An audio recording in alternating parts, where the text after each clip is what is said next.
from the campus of Westfield State University. This is 89.5 FM, WSKB, Westfield. Support for the community programming of WSKB is provided by the Dunkin' Donut Shops of Westfield and the Sardinia family. It's nice to know that even as the world changes, Dunkin' Coffee remains the same at 7 convenient locations throughout Westfield.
Good morning, Westfield. It is 6:01. You're listening to WSKB 89.5 FM radio for the Westfield masses and WCPC cable channel 15.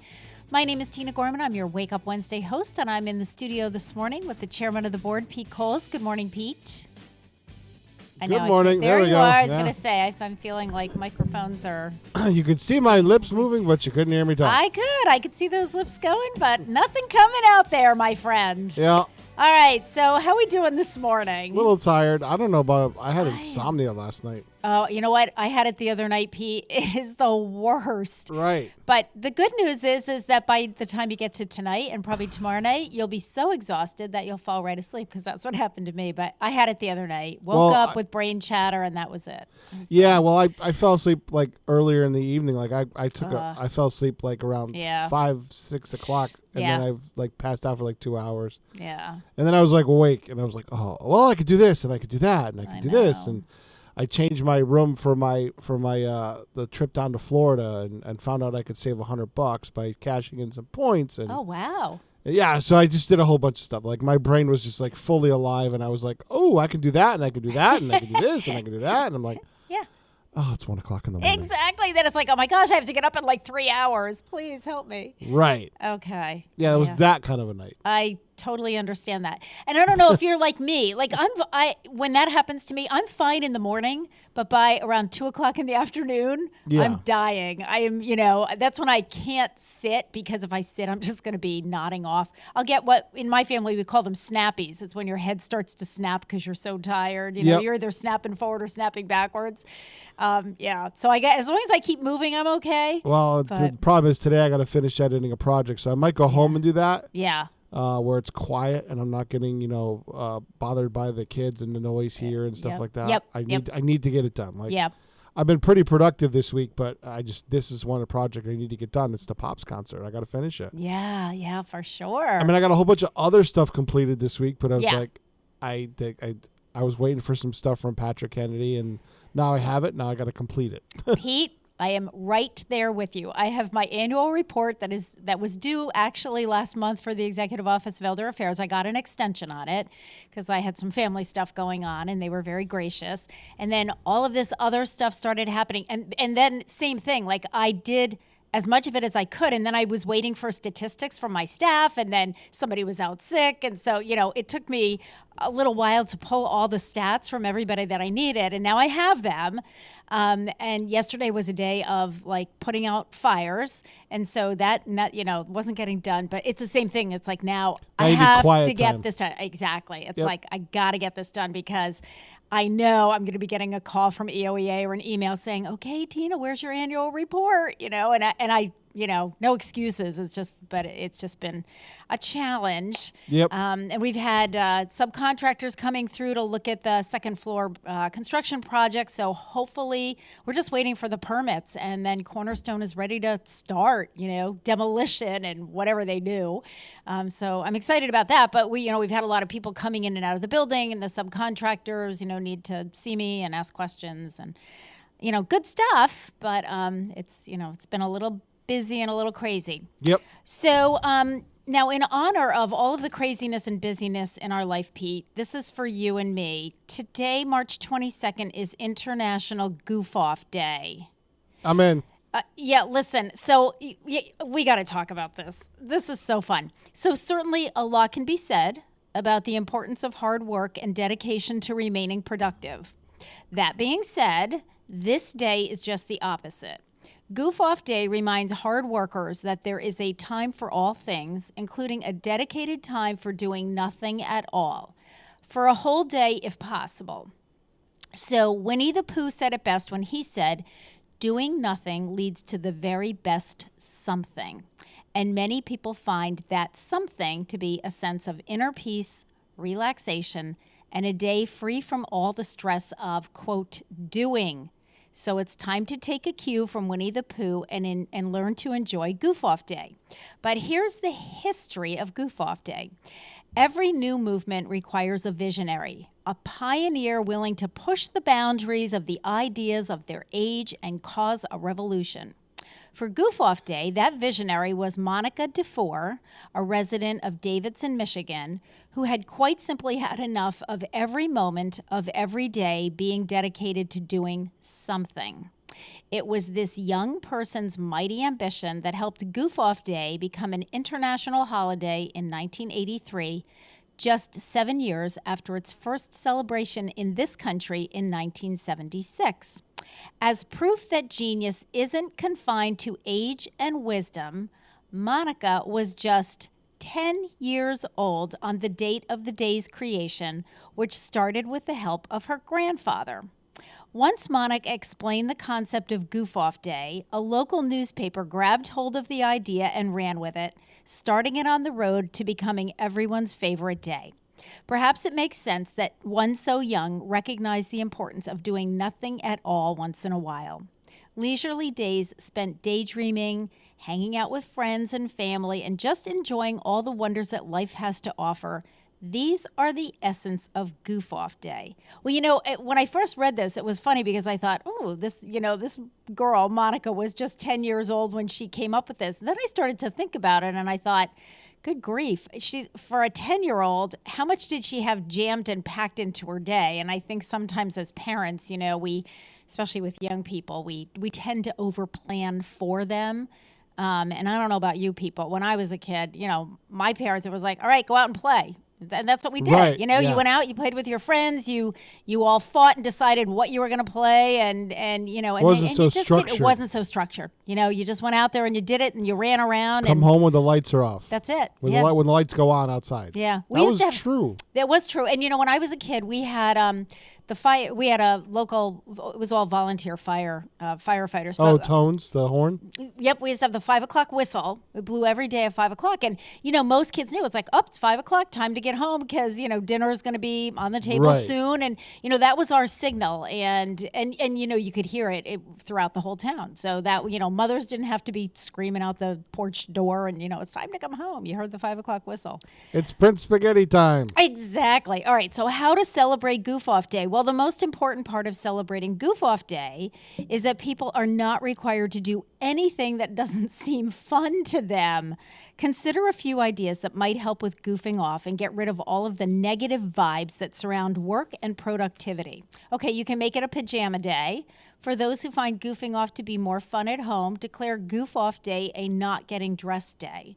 Just stay in pajamas all day long, sleep in, enjoy a late breakfast, and just spend the day lounging around the house. Make a blanket fort, play video games, eat ice cream for lunch, and take out for dinner. Watch Goof Off movies. Here are some suggestions. Bill and Ted's Excellent Adventure.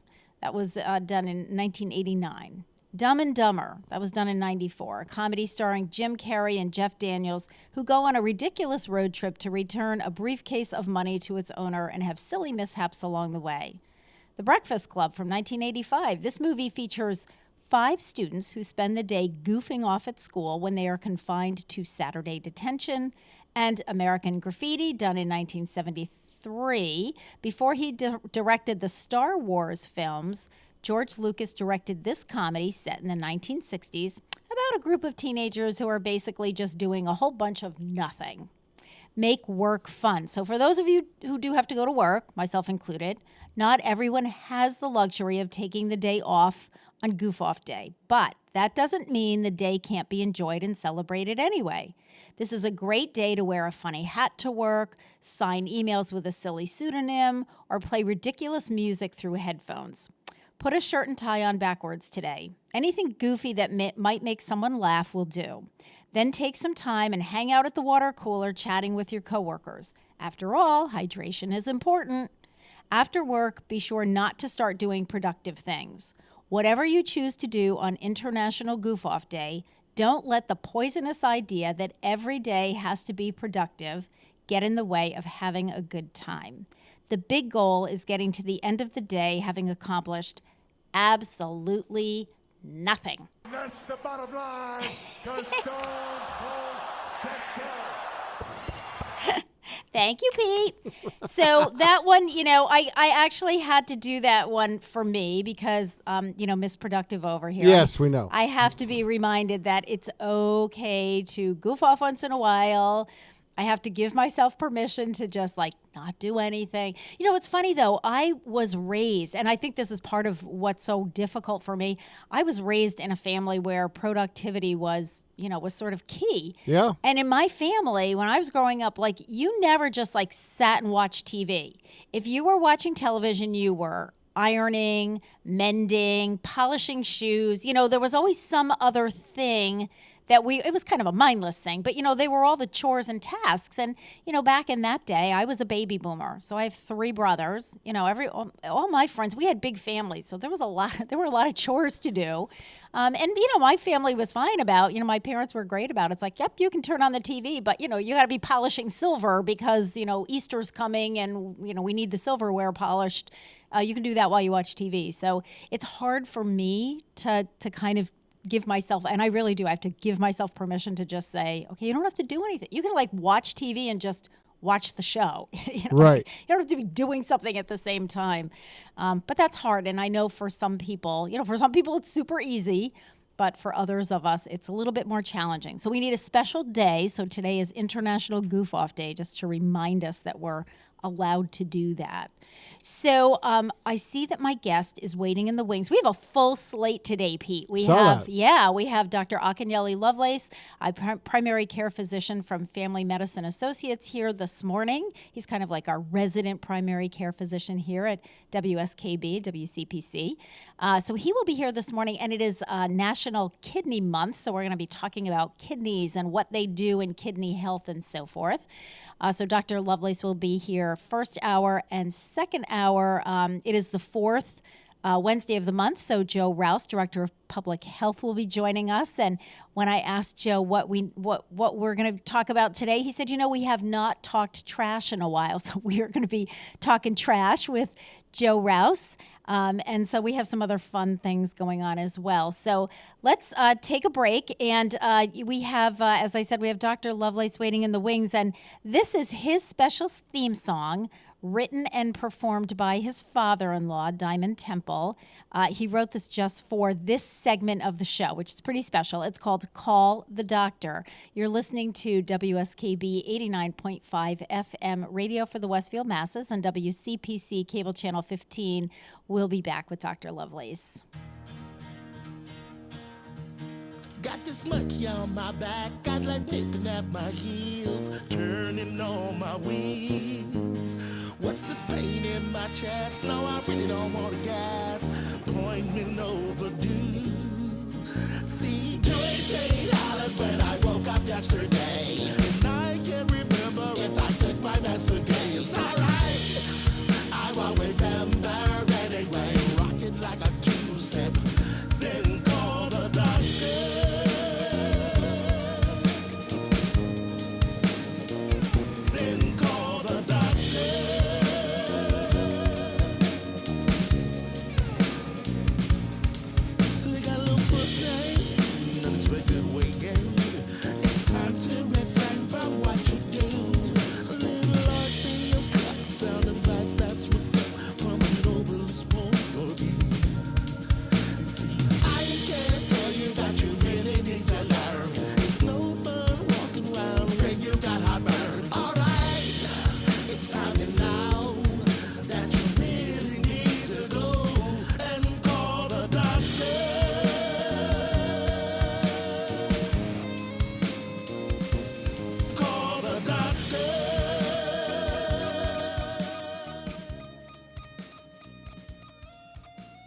Support for the community programming of WSKB is provided by the Dunkin' Donuts shops of Westfield and the Sardinia family. It's nice to know that even as the world changes, Dunkin' Coffee remains the same at 7 convenient locations throughout Westfield. Hi, this is Harry Rock, host of Rock on Westfield every fourth Wednesday at 8 a.m. Tune in for my view of this place I call home. Community Radio. 89.5 WSKB. Live from Studio 120 at Westfield Technical Academy, this is WCPC Channel 15 and 89.5 FM WSKB Westfield. Good morning, Westfield. It is 6:16. You're listening to WSKB 89.5 FM radio for the Westfield masses and WCPC Cable Channel 15. My name is Tina Gorman. I'm your Wake Up Wednesday host, and I am in the studio this morning with the producer, Pete Cole. So good morning again, Pete, good over morning. there in the background. And my guest this first hour is Dr. Akinyele Lovelace, primary care physician with Family Medicine Associates in Westfield. Good morning, Dr. Lovelace. Good morning. All right, so before we talk about the topic of the day, and I've got a little intro that we can do on that, we have to talk about some important things. So while I was preparing for the show, I said, oh, we have Dr. Lovelace's new song, Call the Doctor. And I said, now, what was the name of his father-in-law? Because last month I had just put on, it was your father-in-law. And I said, Diamond. I remembered that. And I said, it was a really cool name. And then I remembered it was Diamond Temple. And I said, well, I just want to make sure. So let me Google Diamond Temple, Yep. which I did, and pulled up all kinds of stuff on Diamond Temple. And one of the things that I pulled up, and I almost sent it to Pete, but I was short of time and I didn't have time to do this, but I pulled it up and I see Diamond Temple with other people, and I see pictures, and I see Christina Temple. 280 West. 280 West. 280 West. And, yeah. I'm from northern New Jersey, so I know Route 280 West. 280 West, I'm looking yeah. at the signs and I'm going, is that our Christina? Yeah. How old was she? Man, that was high school time.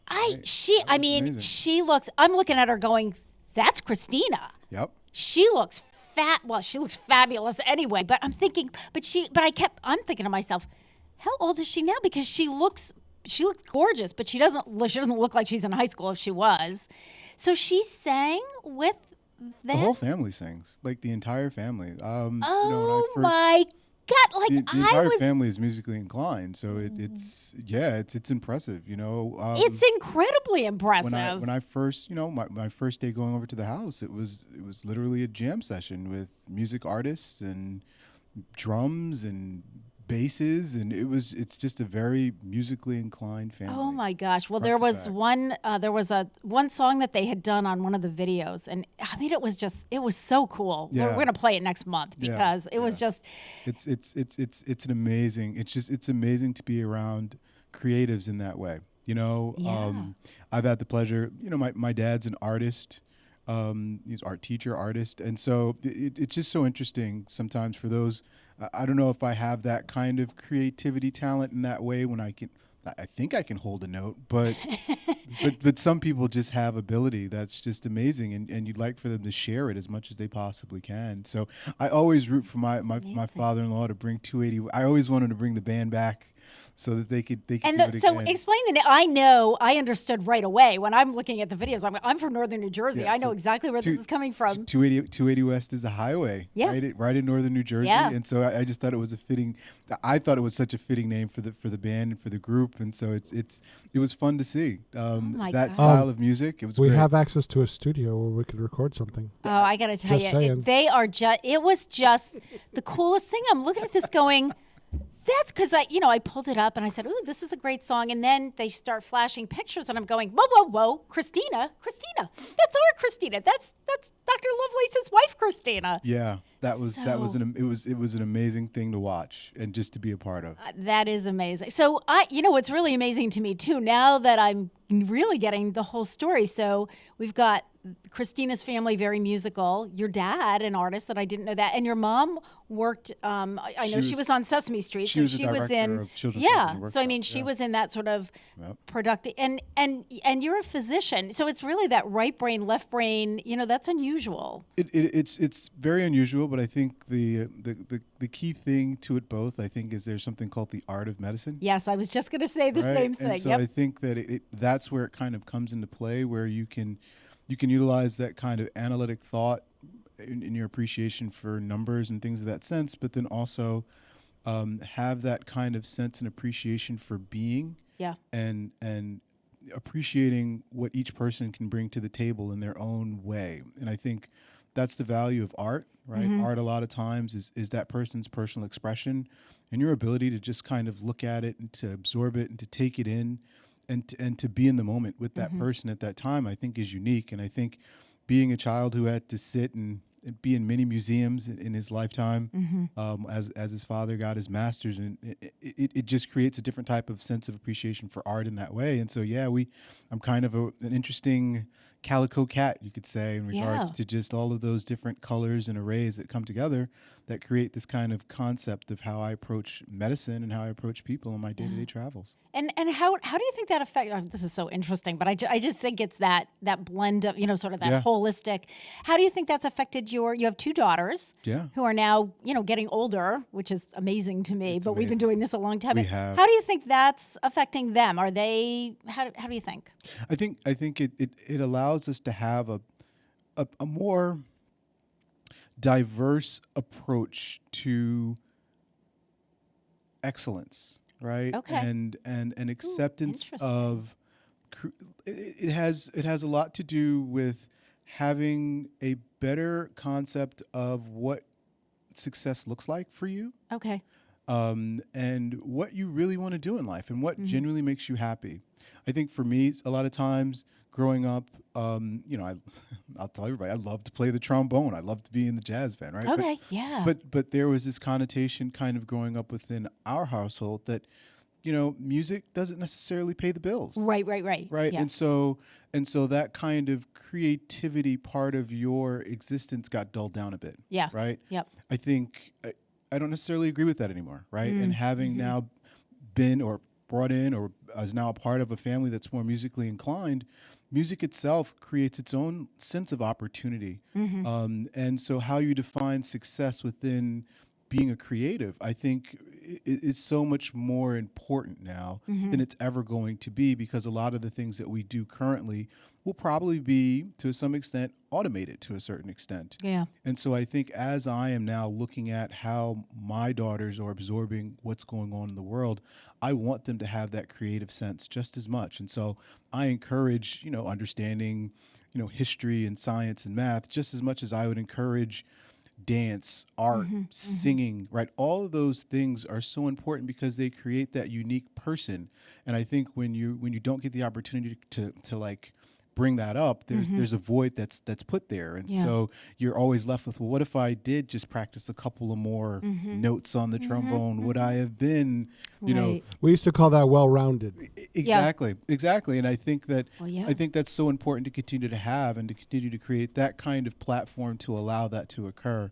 And so I'm just so very fortunate that I'm now able to be in a position with my children and any other child that comes into my house where I want to give them that opportunity to work on those creative senses, because sometimes when you work on that creative part of your life, it also helps you academically. Yeah. And I think that was very important for me as a kid that I played football and I played in the band, right? And I think all of those kind of are very impactful in your ability to become a better student overall, especially in your formative years. Yeah. And Pete said it, it just makes you a more well-rounded. And, of course, we went through that period of time where, with budget cuts and everything, what was the first thing that went? It was all of the arts. It was, the art class and the music class and the drama club and, all of those things.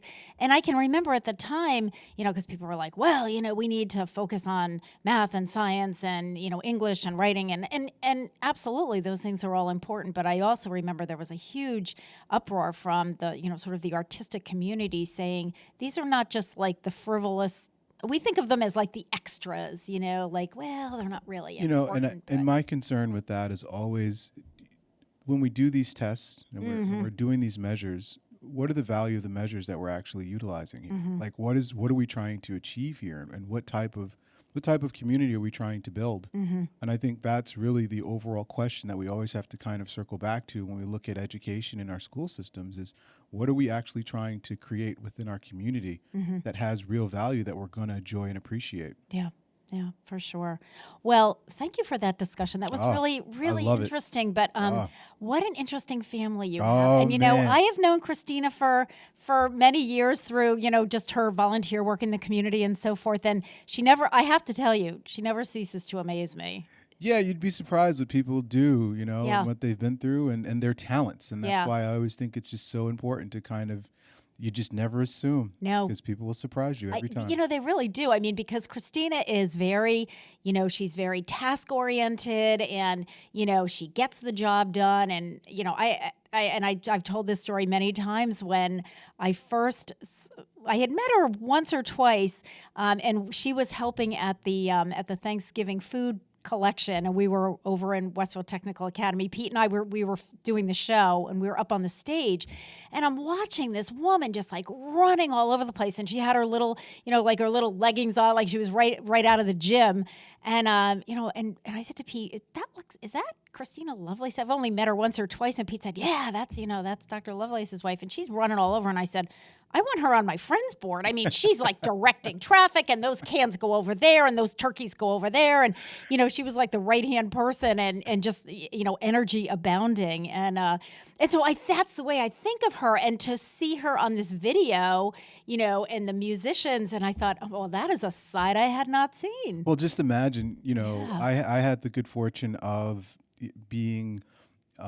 you know, when school was out, I would have to go to my mom's job and hang out with Big Bird and Bert and Ernie. Right. Well, my wife, her dad's a musician, so we're going to the studio and we're going to go sing, right? Like I think it's just a different kind of upbringing, but it creates a very unique kind of lifestyle. So it's not foreign for me to be in front of a camera and to be on television just because I've been around it my entire life. And if you asked her, you know, singing in the background or putting on a production, it's not an abnormal thing, but it's all those things that your parents teach you. It's that kind of education that you get outside of school, and it impacts your life in ways you don't even imagine. Yeah, I think it's the life. Yeah, it's just like kind of the life that you live. And you know, I can remember when I was teaching over at Springfield College, and I was there for many years. And when my daughter Grace was younger, especially in the summers and school vacations and stuff, she would come with me. You know, I'd be in there working in my office, and I taught in the rehab and disability studies department. So we had, you know, there were wheelchairs all over, and there were all kinds of adaptive equipment. And so she got really used to that. I mean, she'd bring her friends over and say, oh, you know, her best friend Kara, come with me. We're going to my mom's work. Like we can walk it, you know, we can ride around in the wheelchairs. And she'd be up on the third floor. And, you know, it's like people would be sending her back downstairs.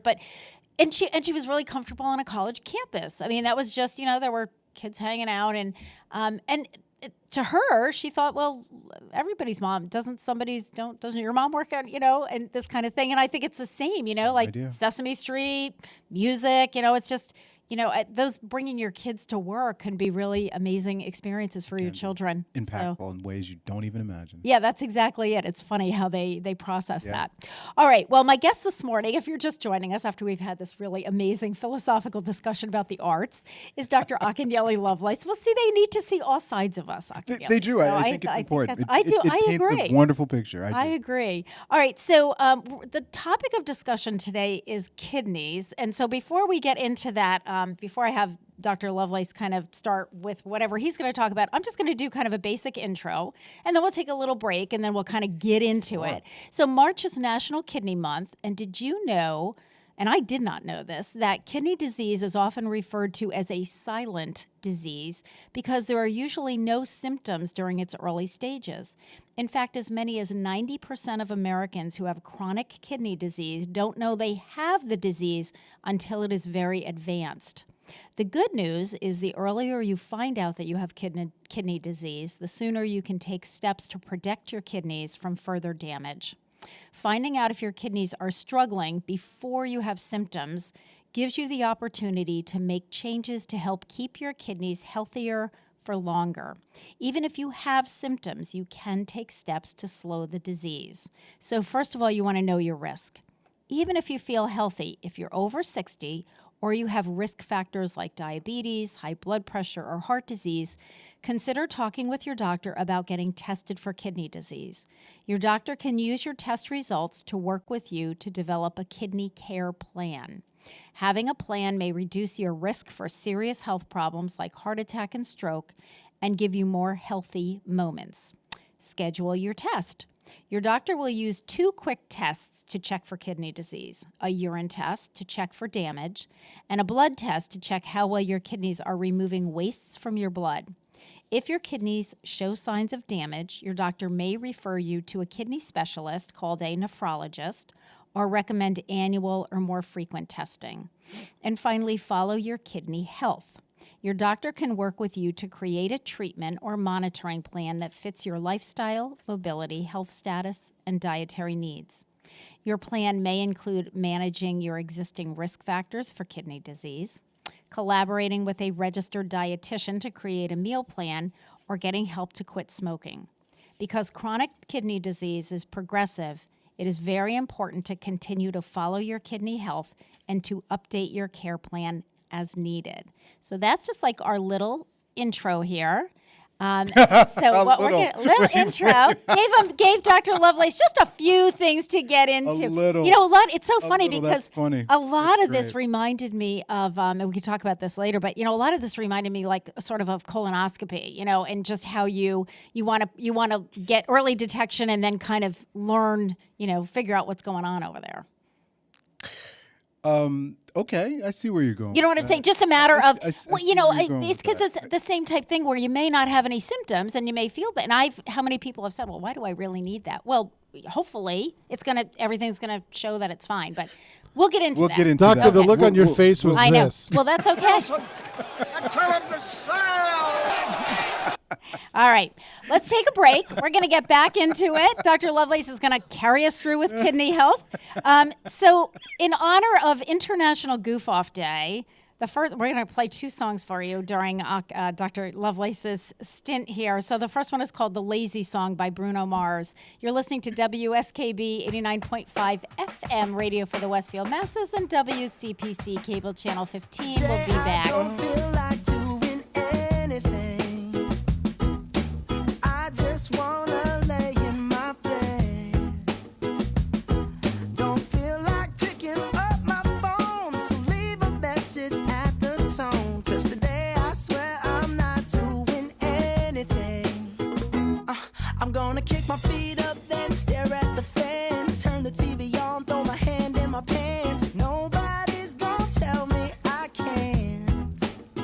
Nah, I'll be lounging on the couch, just chilling in my Snuggie. Click to MTV so they can teach me how to Dougie. 'Cause in my castle, I'm the freaking man. Oh, yes, I said it. I said it. I said it 'cause I can. Today I don't feel like doing anything. I just wanna lay in my bed. Don't feel like picking up my phone, so leave a message at the tone. 'Cause today I swear I'm not doing anything. Nothing at all. Woo-hoo, woo-hoo, nothing at all. Woo-hoo, woo-hoo. Tomorrow I'll wake up, do some P90X, meet a really nice girl, have some really nice sex, and she's gonna scream out, "This is great." Oh my God, this is great. Yeah, I might mess around and get my college degree. I bet my old man will be so proud of me. But sorry, Pops, you'll just have to wait. Oh, yes, I said it. I said it. I said it 'cause I can. Today I don't feel like doing anything. I just wanna lay in my bed. Don't feel like picking up my phone, so leave a message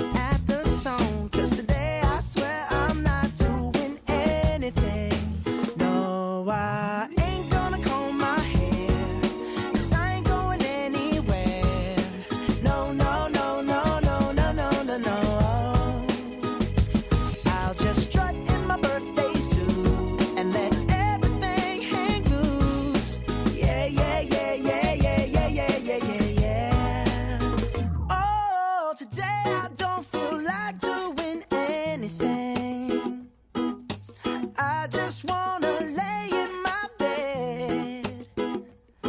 Don't feel like picking up my phone, so leave a message at the tone. 'Cause today I swear I'm not doing anything, nothing at all. Woo-hoo, woo-hoo, woo-hoo, nothing at all. Woo-hoo, woo-hoo, woo-hoo, nothing at all. Support for community radio on WSKB is provided by Betts Plumbing and Heating Supply Company, an independent, family-owned wholesaler serving Westfield for over 50 years, specializing in plumbing, heating, and industrial piping supplies. On the web at bettsplumbing.com or at 14 Coleman Avenue in Westfield. I'm Mark Auerbach. Join me every Friday at 8 a.m. for Arts Beat, where you'll meet interesting actors, directors, designers, and musicians here in Western New England. Community Radio. 89.5 WSKB. Live from Studio 120 at Westfield Technical Academy, this is WCPC Channel 15 and 89.5 FM, WSKB Westfield. Good morning, Westfield. It is 6:36. You're listening to WSKB 89.5 FM radio for the Westfield masses and WCPC Cable Channel 15. My name is Tina Gorman. I'm your Wake Up Wednesday host, and I'm in the studio this morning with the chairman of the board, Pete Coles. Good morning again, Pete, behind the glass over there, playing all the special effects. And primary care physician, Dr. Akinyele Lovelace. We like to say he's our resident primary care physician here at the station. The topic today is kidneys and kidney disease, kidney function. It is National Kidney Month. I just want to make one small explanation. When I did the parallel between kidneys and colonoscopy, my thought was that oftentimes if you don't have any symptoms, it's just knowing. I am of the belief, I am a firm believer, like I like information. The more information I have, the better I am. Not everybody does. I mean, there are a lot of people that it's like, I don't want to know what's going on. Don't tell me what's going on. I feel okay. Don't tell me what's going on inside my body. I'll deal with it if I have to down the road. I'm not like that. So my face looked like that. Yeah, it did. It was because in the so I love radio. I'm gonna start with that. And I was watching a masterclass last night about the oral tradition, right? And so how important it is. And I feel like radio really encaptures that. And I feel like that's kind of what keeps drawing me to it. And a lot of times there's certain things that are said that just make me remember stories, right? Okay. And so a lot of times when I just think back about convincing someone to get a colonoscopy or colorectal health, there's sometimes a negotiation that goes on there, right? Like there is, well, would you like to have a bowel movement in the box? I can mail a box to your house, or would you like to have a bowel movement in the toilet and have it caught in a filter and then put it in an envelope and send it in the mail? Or would you like to have some random person put you to sleep and put something in your rectum for tomorrow? You know, like I think so that's a negotiation, right? Yeah. Like that sometimes takes.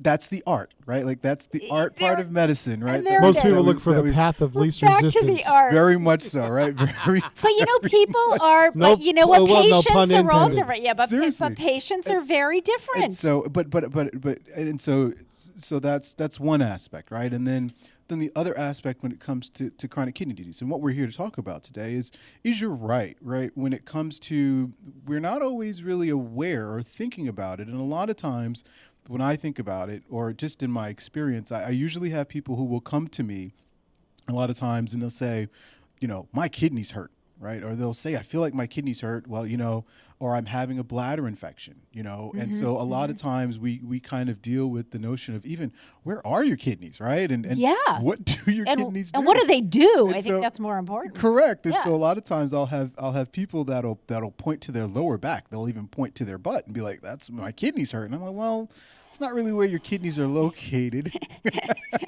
They're a little bit higher up. So maybe that's not really what the problem is. So it may not be, but a lot of times it does start with educating there. And so I do think we kind of all know where the colon starts, right? But we don't necessarily all know where the kidneys actually lie. And so I like to tell people, we've got ribs when you feel your back, right? And you feel those ribs actually are there to protect our kidneys. Oh, right? okay. So you could just imagine if we were out in the world. They're like definitely higher up than most people would think, than right? most people think. I didn't realize that. Because if you thought about it, if in prehistoric times, if something was to come bite us and it bit us in our back, we don't just fall and die because we have kidney failure. We have things that protect us. And so those ribs kind of house that area for us to a certain extent. I think what's important to know about the kidneys is actually what do they do? Well, the first thing they do is they regulate our fluid balance, right? If the notion or the concept is that we are 70 to 80% water, what's regulating that? That's our kidneys. And I think that's one important thing that the kidneys do. The second thing, they deal with activating vitamin D levels.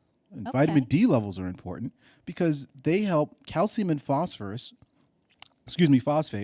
These are the nutrients that are needed to keep our bones and teeth healthy. And so it allows us to really maintain our structure and a strong foundation. Filtering waste, right? So the waste and all the products that our body makes, it's so funny. A lot of times I'll have people tell me, well, I haven't eaten anything. How can I make anything? And I always tell them, I say, well, our body is consistently changing, right? Like the body that you had yesterday is not the same body that you have today. You've consumed, you've eaten, and your body's had to replace things. And so that the filter of the body, right? That coffee filter that we think of, that's what the kidneys are. Production of red blood cells. What we sometimes don't appreciate is our kidneys are very active in how we make the cells that are important that carry oxygen throughout our body, which is our red blood cell. And so the kidneys play a key role there. And so when you are thinking about someone who has had a low blood count, you also have to take into account that it could be due to their kidneys. Blood pressure. Blood pressure is one of the main things that not one of the main things, but one of the more important things. I think they're all important, but very important because it's something that you have a real concept of in your day-to-day life. If you're someone who can check their blood pressure and notices that their blood pressure may be off, it may be your heart, it may be the brain, but it may be your kidneys. And the key drivers of blood pressure within the body are your kidneys, heart, and your brain. And last but not least, it keeps a mineral balance. So within our body, the kidneys help maintain those electrolytes, right? We see those Gatorade commercials about replacing electrolytes and all that fun stuff when it comes to sugar and salt. But at the end of the day, the key driver that really makes sure that all of the sodium is where it needs to be and all of the potassium is where it needs to be, right? That's what the kidneys do, And so it's so funny. People will tell me, they say, well, I was told I had low potassium and I'm just going to eat more bananas. And I always say, well, technically you'd probably have to eat a banana the size of a Volkswagen. and they look at me with such, what are you talking about? Well, and what I'm saying is that we underestimate how awesome and amazing our bodies are in each organ. That's why there's people that just study this one particular organ just because of how amazing it really is. And so I do think it's really important to understand what its function is, and those are the primary functions that the kidneys do. Okay, and so that just threw me. So this is going to circle back because when I did the little intro and it said something about you obviously want to protect your kidneys from damage, but there was something about heart attack and stroke in there, and I'm thinking, what is leading to kidney damage? And I'm thinking, well, what does that have to do? Well, blood pressure for one thing. I mean, that's huge. And so the key thing, you're correct, right? And so the kidneys themselves, if they start to develop dysfunction, the dysfunction comes from the lining. So there's a lining that all arteries have within your body. It's something called your endothelium. And when this type of lining is compromised, things happen, right? So if you could imagine, so we've got one of these, throughout this entire section, I see extension cords, right? And no one wants to step on an extension cord where the lining could be open, right? You don't want to step on a bad part, you might get electrocuted, right? So imagine that lining is also being broken down in your cells along the arteries, right? And when that happens, it makes you prone to having heart issues because that extension cord, right, that's compromised, or in the brain where you could have a stroke or even in your kidneys, or it could affect your nerves, right? And so a lot of people who have neuropathies or nerve damage, right, it's because the arteries or the lining of the arteries that feed those nerves are also compromised. And so they also have nerve issues as well. And so that's the kind of role that kidney disease plays in relationship to our brain and our heart. Okay. All right. It is, that's a good resting place. So now that we know sort of how they work and what the function is, we need to talk about what happens when that all breaks down and how to prevent that and so forth. So it's 6:45. You're listening to WSKB 89.5 FM radio for the Westfield Masses and WCPC cable channel 15. If you're just joining me, my guest is Dr. Akinyele Lovelace. The topic is kidneys, but it is International Goof Off Day. So we're going to play another goof off song. So we're going to listen to Grazing in the Grass by the Friends of Distinction. Yes.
Underwriting for Community Radio on WSKB is brought to you in part by Rockies.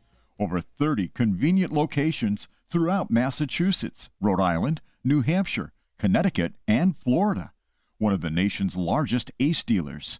Expertise and great product selection in paint, hardware, lawn and garden. That's Rockies. Rock solid service since 1926. On the web at Rockies.com. This is Ken Stomsky from Ken's Den on WCPC 15 and 89.5 FM, Tuesdays 8 to 10. Community Radio. 89.5 WSKB. Live from Studio 120 at Westfield Technical Academy, this is WCPC Channel 15 and 89.5 FM, WSKB Westfield. Good morning, Westfield. It is 6:49. You're listening to WSKB 89.5 FM radio for the Westfield Masses and WCPC Cable Channel 15. My name is Tina Gorman. I'm your Wake Up Wednesday host, and my guest this morning is Dr. Akinyele Lovelace. He's a primary care physician with Family Medicine Associates here in Westfield. March is National Kidney Month, and we are discussing kidneys, and Dr. Lovelace just kind of gave us an overview of why the kidneys are important, why we have them, and what they do. We decided off air that we're going to make this a two-parter because there's so much to this. And I can dig it. I can dig it, baby. Grayson in the grass. I love it. I love that song. And you know, the thing that's so interesting too was off air. You were telling me about the statistics of people with kidney disease, which is that definitely, you know, that sealed the deal on we're gonna carry this over into next month because that statistic was it's staggering. Amazing. Really, according to the National Kidney Foundation, if you were to fly over the United States from the East Coast to the West Coast and looked over, 1 out of 3 Americans will have chronic kidney disease. That's an amazing statistic. Statistic. It's not in a good way, folks. So let's talk. You've talked a little bit about what the kidneys do. So let's talk about risk factors. Who is at risk for this Great question. problem? You had touched on it earlier, and I think it's so important.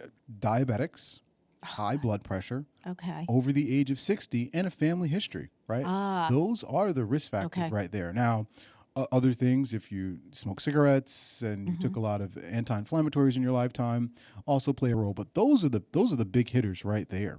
I think the other thing to kind of keep in mind is also outside of that, what to look for, right? So we did say initially that it's a very silent presentation, and I agree. A lot of times it can be, but there are certain things to look for. Okay. So the things to look for, and I always thought it was funny when I was training, the kidney doctors that were teaching would say, well, if your urine looks like beer. Like beer. Okay. We're talking about beer. But if it's really foamy, right? Yep. If you have a foamy urine, that definitely could be a concern. If you've noticed blood in your urine, right? Yeah. Something to kind of keep in mind. If you're starting to have swelling, and you're having swelling under your eyes, in your belly, in your feet, in your hands, right? That could be an indication that, hey, maybe I should get my kidneys checked. Can you explain kind of what? Talk about that. How does that affect, or like, why would you be swollen? So if we were to take into account that our kidneys regulate protein. Okay. Right? And so really bad signs of kidney disease, and we'll get into that, is when you start to have a lot of excess protein in your urine. Okay. But why is protein important? Protein is important because it creates this kind of barrier that keeps the water where it needs to be. Okay. Right? So it's as simple as your bottle of water that you have on the desk, right? So just think of the protein being the actual plastic that keeps the water in. Okay. Well, what happens when that plastic starts to weaken, right? Okay. The water kind of just seeps out. Leaking out. And so that's what happens. And so we lose that ability, right? We said at the very beginning that we are 70, 80% water. But how come we're just not, pudding, right? Sloshing around. We're not the blob, right? Yeah, we're actually, that's an old reference, right? So how come, and the reason is because the protein levels in our body maintain that kind of integrity. And when we start to lose that, because our kidneys can no longer keep it in, that's when that starts to occur. And so that's a very key sign that we look for. Okay. I think the other things to kind of keep in mind are going to be increased thirst. Why increase thirst? Increase thirst simply because typically if you've developed some type of kidney disease, your body's ability to hold on to water is now lost. And so it's consistently trying to find ways to make you take in more water. And so the hormone that acts in your body that says I'm thirsty doesn't shut off because it always feels like it's just not fulfilled. Okay. And then last but not least, fatigue, right? If all of a sudden you're really feeling fatigued, right? It may not be your thyroid. It may be your kidneys, and that fatigue can come from a variety of different places. You might not have enough fluid in your body, or your blood counts may be low. So something to think about. Okay. And so how would it, so let's say that I had 1 or 2 of those symptoms, not terrible, but just, to be concerned about. And I go to you, and how do you test for kidney disease? What do you do? Great question. So the first test is I'm going to check your blood pressure. Okay. Right? Well, let's see where our blood pressure is at here. And if our blood pressure is abnormal, now we've got something to think about. So if we've got an abnormal blood pressure, I'm going to do some blood work. Okay. And I'm going to ask you for some urine. Okay. Right? Those are the 2 things that we touched on and we're going to look at. And the blood work is going to give us a great idea as to how the kidneys are performing. And it's going to give us a number, right? And that number, you could think of it as a percentage, right? 0 to, 100% to 0, right? Okay. And so if I told you your kidneys are functioning at 100%, great, right? Yeah. That's kind of a good thought. But once we kind of get to the halfway mark where we're probably operating about 60% and below, right? And so what we're using a number called your glomerular filtration rate. Good Lord, try to say that 3 times fast. My. Try to say it once. Oh my goodness. So we look at that, and then we also look at your creatinine, right? And these are 2 numbers that we'll get to a little bit later, but it kind of gives us a great idea as to kind of where you're at in your kidney performance. And so from there, we kind of can determine, we can stage it out, and we can get to stages 2 as to what stage your kidney disease is at. And so a lot of times patients will be told, or they'll look in their record in their chart and say, hey man, how come it says I have chronic kidney disease stage 2 or stage 1 or stage 3? And it usually just comes based on a calculation that's done by the computer that's reading the lab. It's whatever that number is. Right. Yeah. But the more important part is when they check your urine, is there any protein in your urine? Okay. And that's the more concerning part. And so what needs to also be taken into account is your urine measurement. And so when you go to the bathroom, when you give us a urine sample, how much protein is in it? And so when we talk about the urine looking foamy, right, that foam can sometimes be that extra bit of protein that you're excreting in your urine that's telling us that you might be at risk for kidney disease. And so if you have large amounts of protein in your urine, you do have a higher risk of developing complications from kidney disease due to that. Wow. Yeah. Yeah, wow. So let's just say if you have a family history, because that was one of the risk factors. Huge. Is there anything that you can do as a younger adult to sort of prevent this? I mean... Well, you have to try to maintain a normal weight, right? Okay. And I think that's I'm working on that myself, but I think that it's important to maintain a normal weight because there's definitely evidence to suggest that even if you're overweight, it increases your risk for kidney disease, especially if you have a family history of kidney disease. The other thing, staying active, exercise is always a key thing, and that's a huge issue that we all have to kind of work into our lifestyle. Keep moving. Yeah. And once again, there is this movement of thought that having a plant-based diet is going to help down the road, and I do kind of agree with that. And it's so funny. I get into these conversations a lot with people when I make this kind of recommendation, and they say, "Well, I mean, I can't have a steak. I can't have a tuna fish. I can't." I said, "No, it's plant-based. It's plant-based, right? There's no additions that need to be made there if you really want to change the direction. And the reason a lot of times is just simply because a lot of the processed meats that we're consuming really have some real detrimental effects to our bodies over time if you're consuming them consistently. And so those are the things that can be done in relationship to making sure that you protect your kidneys and obviously checking your blood pressure and making sure that your blood pressure is appropriate. And if it's not, making all the correct choices to kind of bring you down your blood pressure when it comes to your salt intake, as well as your level of fitness and activity. So I because you've brought up several things that in my mind I think of diabetes. So you brought up like as one of the signs and symptoms, that thirst, being thirsty all the time. Yep. And you've talked about overweight, and that may be a risk factor for kidney problems, and it's obviously also a risk factor for diabetes. So you can see, and diabetes is a risk factor for kidney problems. I almost feel, I'm not sure if diabetes is a risk factor for kidney or kidney problems are a risk factor for diabetes. I mean, they must be so intertwined. They're so intertwined because they're constant states of inflammation, right? Yeah. When you boil it all down, these are states of inflammation within our body, and our inability to controlling the levels of inflammation that exist have detriment over time. Yeah. And so that's why it's so important to work on creating a space in our habits that will decrease inflammation in all its aspects of life throughout our body. Yeah, absolutely. I just, and I feel like, based on this discussion, this part one of the kidneys, again, it's just the more information you have, because boy, you bury your head in the sand. I've just seen too many people do that. It's like, no, I don't want to hear it. I'll be out. And then, the end comes and you're going, this didn't have to be this way. That's so very true. And I think I think the other issue is hopefully medicine, I hate using hope, medicine should be more transparent, right? It should be more transparent. The paternalistic approach to medicine is hopefully done.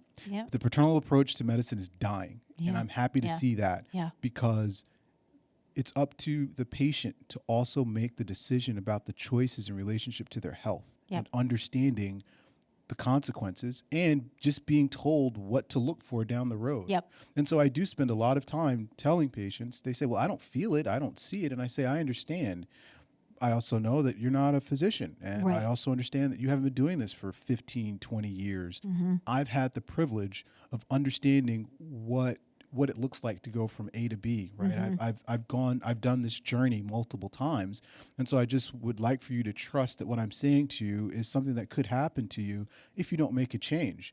But once you're given that information, it's up to you to now to make the decision how do you want to live this life that we've been given. And so as long as you have the tools, you can make your decisions. And that's how I leave it a lot of times. You know what? I think it's really interesting because I'm old enough to remember, and I know a lot of our viewers and listeners are as well, the old days where when you went to visit a doctor, everything was in a folder. And you were not privy to seeing any of that information. It was, you were told whatever the doctor tells you. And I was listening to you before when you were talking about people saying, hey, my level is this, and why does it say that I have? Because in the old days, you didn't see the results of your lab work. It's like, now, not that I understand it, but I like the fact that they tell you, if it's a normal range or not, but it's a starting point for a conversation with your physician to say, hey, what does this mean on my lab report? It says this. And I think that I love that because I'm like a doctor's worst nightmare when it comes to asking questions like, hey, what does this mean? What can I do? What should I do about this? Or how can you help me to manage this? But I think you're right. I think medicine has over the years really changed now. That was those days where, when I was a kid, you didn't know what your lab, I didn't even understand what they were doing. They were drawing blood. That's all you needed to know. Those days, they could chart on this 3x5 note card that I'm looking at right now. Yeah. Nowadays, I generate sometimes a 13 to 15 page report. Right. It's all computerized. But even as a patient, we go home with, now every time I go to the doctor, I'm going home with 3 or 4 pages. I went, it's amazing. And what they put in those, kind of discharge summaries is amazing. I mean, sometimes there are recommendations, and I mean, my gynecologist gave me a whole thing on exercises and so forth, and I'm like, wow, that's awesome. But it's so key. But even still, some of that information is really hard to take in because sometimes it's at a level where it's at sometimes a very higher level sometimes for everyone to take in, and we're not all medically literate, and I think that's where the value of continuing to have these kind of conversations is so important. Yeah. I mean, I think for some people, if nothing else, if you look in that column and it's like, and it doesn't say normal, that's your starting point for a conversation to say, okay, what's going on over here? That's right. And your doctor will explain it to you in terminology like the water bottle and the water leaking and so forth. Right. Dr. Lovelace, this is a huge topic. Good fun. We haven't gotten in yet to treatments and, what happens. And we're definitely going to touch on kidney stones. I can dig it. I can dig it as well. And, been there, done that. And I know our viewers and listeners have as well. So we're going to do part 2, kidney part 2 next month. How's that? I look forward to that. All right. Very, very good. You're listening to WSKB 89.5 FM radio for the Westfield Masses and WCPC cable channel 15. We'll be back after the break.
Underwriting for Community Radio on WSKB is brought to you in part by Rockies.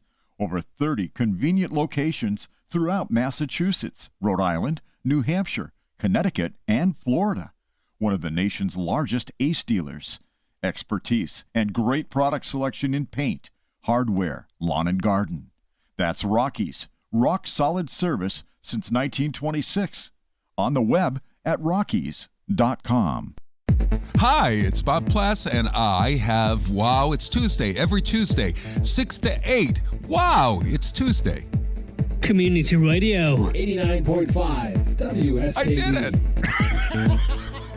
Live from Studio 120 at Westfield Technical Academy, this is WCPC Channel 15 and 89.5 FM, WSKB Westfield. Good morning, Westfield. It is 7:06. You're listening to WSKB 89.5 FM radio for the Westfield masses and WCPC Cable Channel 15. My name is Tina Gorman. I'm your Wake Up Wednesday host. And in just a few minutes, we'll have Joe Rouse from the Department of Public Health joining us for the second hour. We're going to talk some trash. So we're going to go from kidneys and the kidneys and the filtering system to our regular trash in our kitchen trash cans. But before that, we have a few announcements to make. So first of all, I would like to remind folks, my brown bag recipients, that we had to postpone last week's brown bag because of the snow, because they couldn't deliver the food.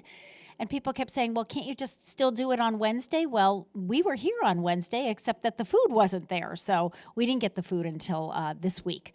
So it is all bagged up, and we will be doing brown bag food distribution today, this morning. Please remember that it's just a half-hour distribution period now. We reduced it from an hour to a half hour just because we're able to do it that quickly. So between 9 and 9:30, you can line up in the parking lot. Remember, you're just going to stay right in your vehicle. I want to do a shout out to the students at Westfield Technical Academy, which is where this studio is located. But the students from the Allied Health Department help us out each month with brown bag. They were at the senior center yesterday. They do all the assembly of the bags. They pack all the bags for us. And they will be helping to distribute this morning, again, between 9 and 9:30. So I know we're a little off schedule this month because of the snowstorm, so just please take note, okay? If you forgot, just remember it's this morning. I also wanted to announce that City Hall is looking for volunteers for 2023 Earth Day cleanup. It will happen on Saturday, April 22nd. This is presented by Mayor Mike McCabe and the Westfield Conservation Department. So you would be meeting up at 72 Broad Street. That's at the Mount Moriah Lodge. Oh, you get breakfast. And then lunch will be provided at noon. So you're going to get 2 meals out of the deal if you can find some time to help volunteer on Saturday, April 22nd. You can bring used clothing, textiles, and lightly used goods to donate to the Heart Springs Foundation from 8 to 1 on that day. So we'll talk a little bit more about that when Joe Rouse is here. And if you want to pre-register for that, you can call 572-6281. I'm guessing that's probably the Conservation Department. It's either that or the mayor's office, not sure which. But anyway, if you can possibly help out on Earth Day cleanup, again, that's Saturday, April 22nd. It's in the morning from 8 to 1. 572-6281. That sounds like conservation. Yeah, the more people helping out, obviously, the faster it all goes, and the more cleanup they can do. So, please register for that and help out. Also, I can tell you, because that date sounds really familiar to me, April 22nd, CSF will be having their shredding event at the Senior Center. We've already had people asking us, are you going to do the shredding event? We don't do it. We just give them our parking lot to do it in. But yes, it will happen. It's from 9 to 11 on that morning. You can bring as many as 3 boxes. It's a $5 donation per box, and that all goes for scholarships that are right here locally in Westfield. So we would ask you to support that as well. So same day, lots happening. It is officially spring as of, when was it, 2 days ago? And so now things things are really picking up, here in New England. We do a lot in the springtime. We get out there, we start cleaning up and so forth. When Dr. Akinyele Lovelace was on previously, we were talking about one of the risk factors for kidney disease is diabetes. And I just want to remind folks that we have our in-person diabetes dialogue support and education group now at the Senior Center. It happens on the last Tuesday of every month from 1:30 to 2:30 in the afternoon. And that is run by our own registered dietitian, licensed nutritionist, Jen Jaffune, who is on this program doing Food for Thought segment on the third Wednesday of the month. So Jen was here last week. But she will be doing the Diabetes Dialogue support group.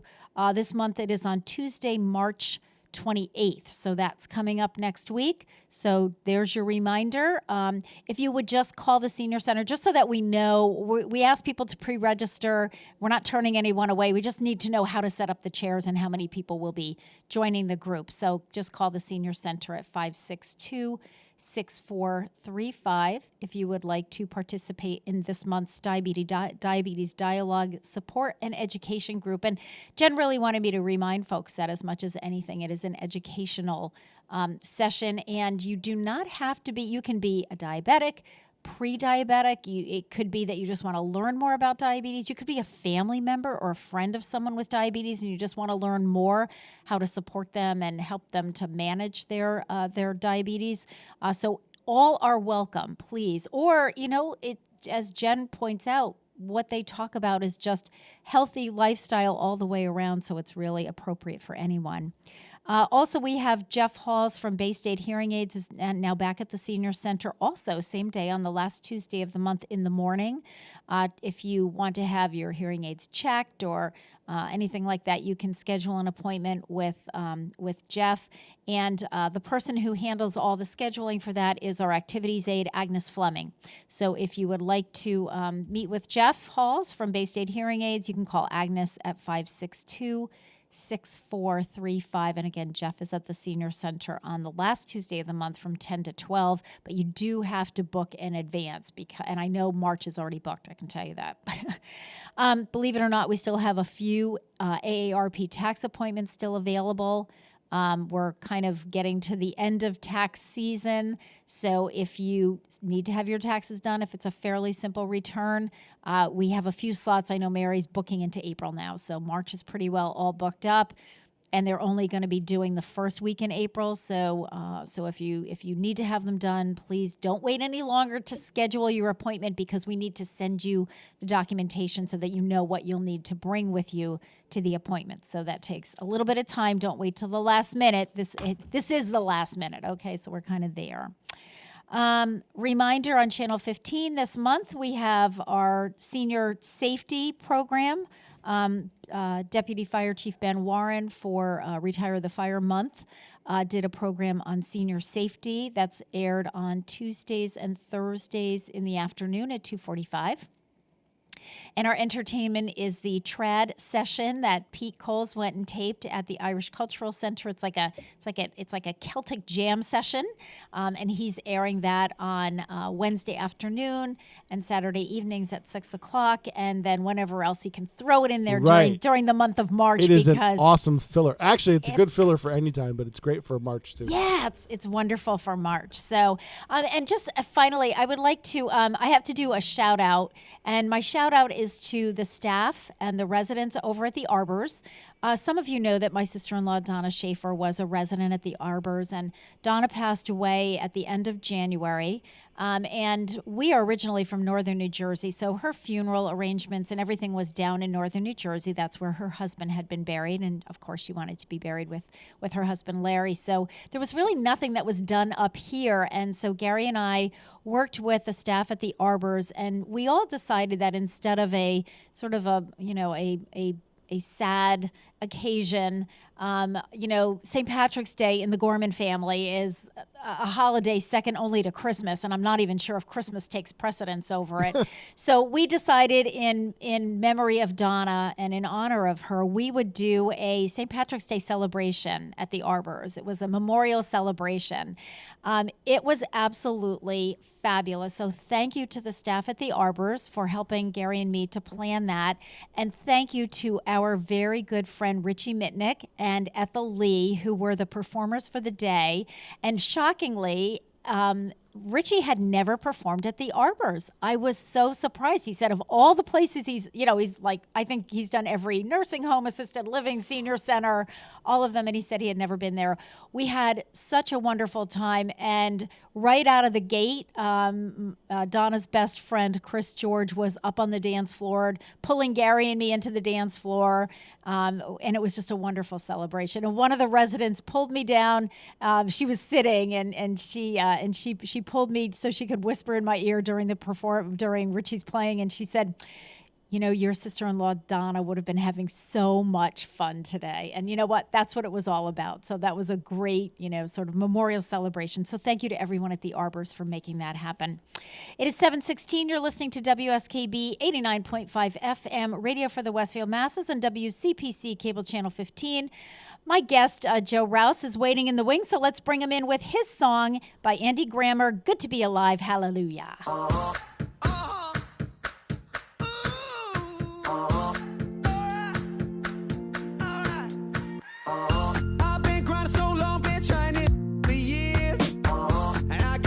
Show just climbing this rope right here. And if there's a man upstairs, he kept bringing me rain. But I've been sending up prayers and something's changed. I think I finally found my hallelujah.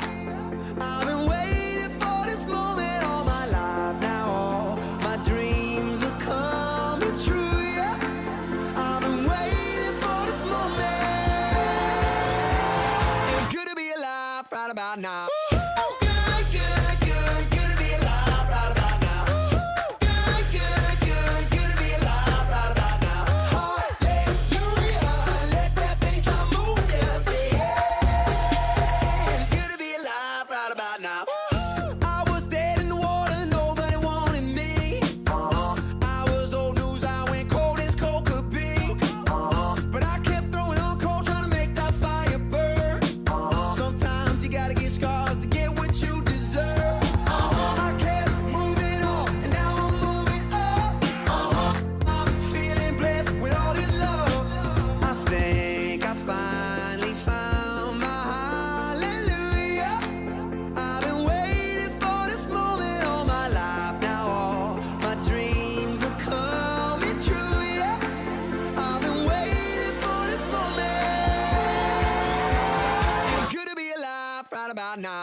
Underwriting for the community programming of WSKB is provided by the Boys and Girls Club of Greater Westfield, serving the youth of the Whip City and surrounding communities since 1969.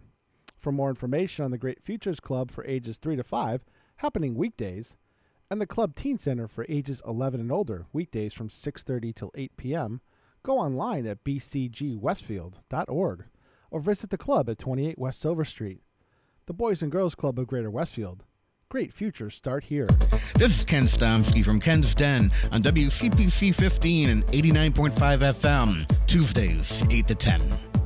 Community Radio. 89.5 WSKB. Live from Studio 120 at Westfield Technical Academy, this is WCPC Channel 15 and 89.5 FM, WSKB Westfield. Good morning, Westfield. It is 7:20. You're listening to WSKB 89.5 FM radio for the Westfield masses and WCPC Cable Channel 15.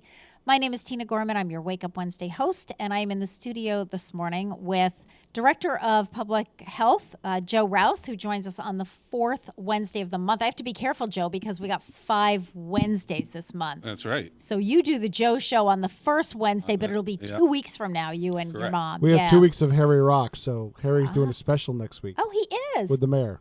Oh, very cool. So now who's Harry's guest? Because I was going to ask you that. Who's Harry's guest We're today? talking the Westfield River Whitewater races today. Yeah. Okay, yep. He's talked about that before, so that's cool. He's on the board of directors, I believe, for that. Oh, okay. So good. And so, Joe, before we get into the topic at hand, which is trash, because we're talking trash talk today, but today is a special day.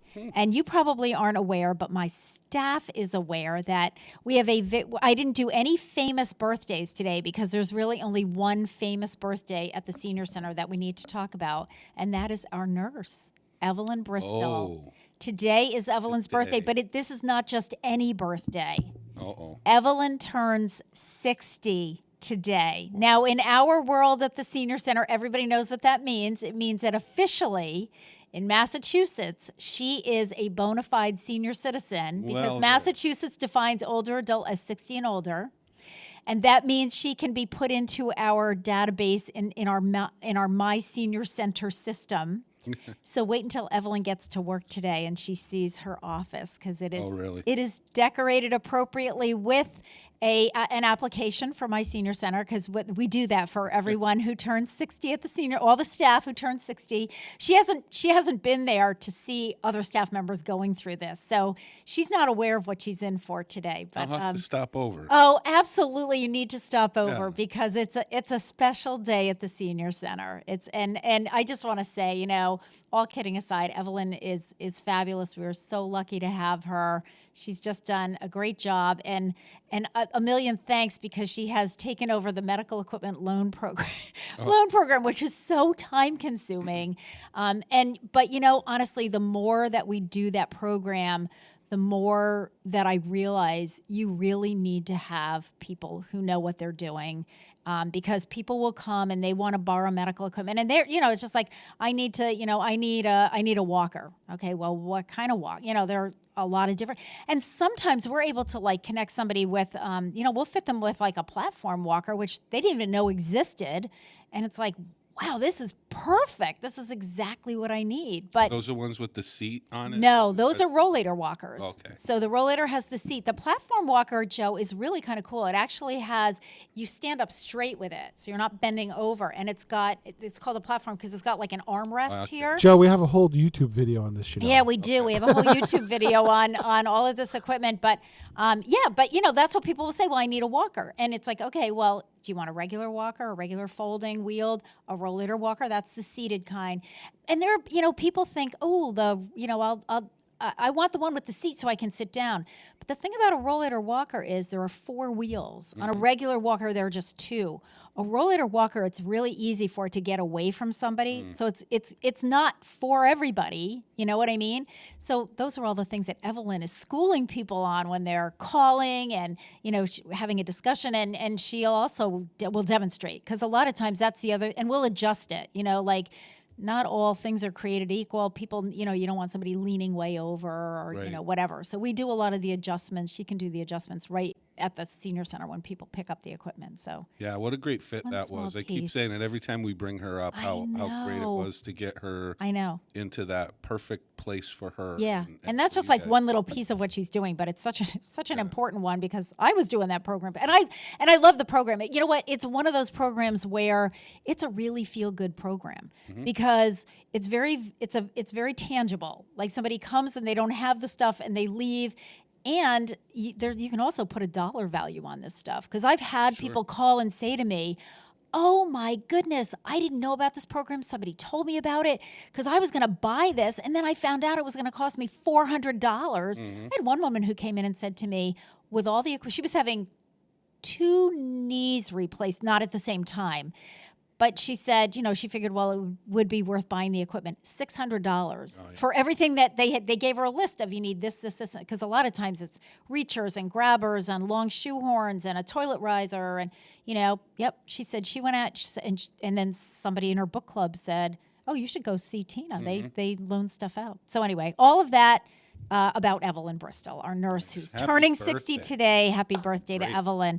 So the topic of the day is trash talk. And I just wanted to, before you get into this, Joe, I just wanted to say this, that I was reading this out loud. This is a register volunteer for Earth Day cleanup. But one of the things on the flyer, this is sponsored by Mayor Michael McCabe and the Westfield Conservation Department, is that you can bring used clothing, textiles, and lightly used goods to donate to the Heart Springs Foundation on Cleanup Day, which is April 22nd, and you can bring all that to the Mount Moriah Lodge, which is 72 Broad Street. So Masons. So just so people know that, because we all know that now we can't just trash our textiles. Right. It's a new banned item. We talked about this. Yeah, we did. And as long as we're talking trash, just so you know, you can't throw your textiles in the trash. Right. I mean, if they're still viable, if they're soiled and dirty and you used it as a rag to wipe up motor oil or something, then they go in the trash. But, like any of your old clothes or really any kind of towels or sheets or whatever you want to, it can all, we have 2 or 3 bins up at the transfer station where they can go. Yeah. So please just don't throw them in the trash because that's now a new banned item. Right. What was the other one? Mattresses. Yeah, mattresses. We've had that program for a while though. Okay. So I think everybody pretty much knows you got to get an entrance permit. You got to get transfer station. You get a sticker. $10. It's just cheap as you can get. Yep.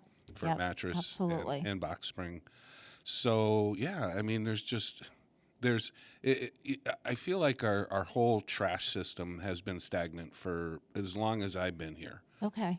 It just seems like, the state keeps coming out with the unfunded mandates of this is a banned item now. It all started with construction and demolition material. You can't put that in there. So no 2x4s, no roofing shingles, none of that stuff. That's all separate. You have to go to a facility that will accept construction and demolition. I didn't know that. I mean, not that I'm throwing roofing materials in my trash can, but okay, I didn't know that. Well, a lot of people don't, and we still get it all the time. Fortunately, we have the gatekeepers up there that are there the whole time the facility is open. So sometimes people show up with like black trash bags full of stuff, and it's like, what's that? Roofing shingles. Nope, you can't do that. Oh, I didn't know that. I've been bringing them up here for years. So where do you take roofing shingles? I think there's a place in West Springfield. Okay.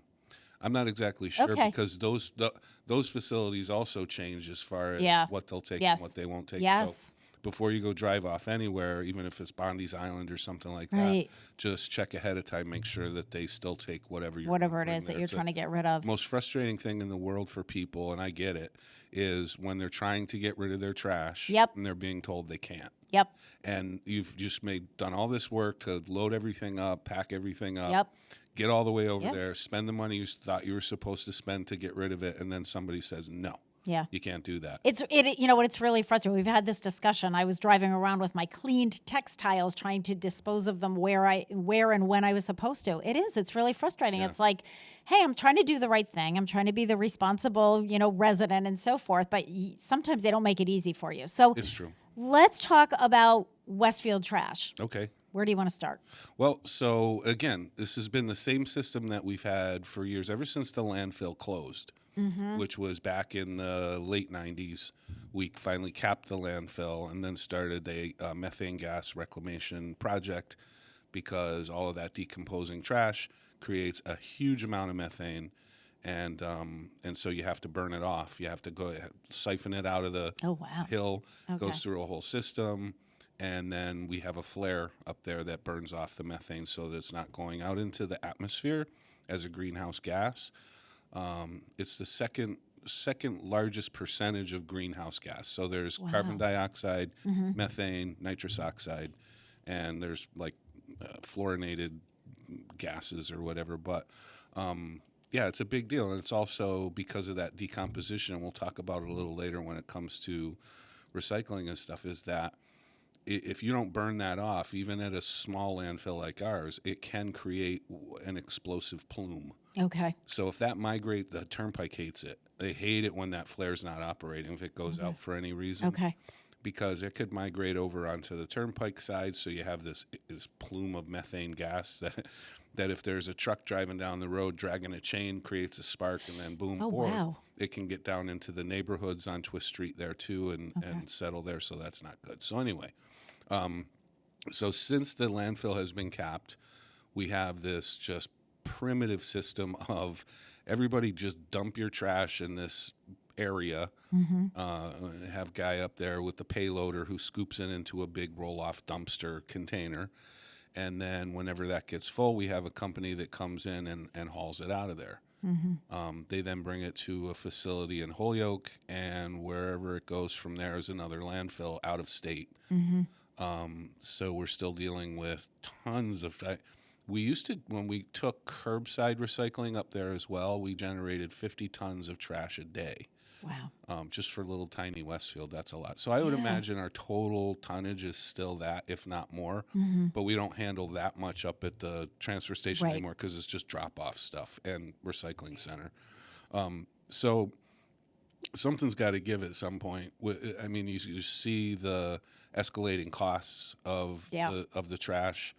And, you know, you try and divert a lot of that into the recycling stream.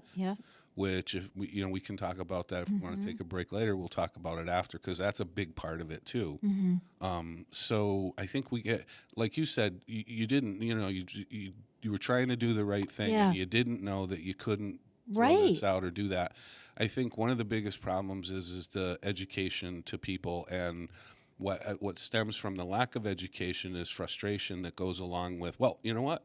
I'm just going to throw it in my trash. I tried to do it right. And I got turned around. I wasted all this gas. I wasted money on this and that and time, everything. So forget it, and people get frustrated like that. I hear it all the time. Or they'll just throw out stuff on the side of the road.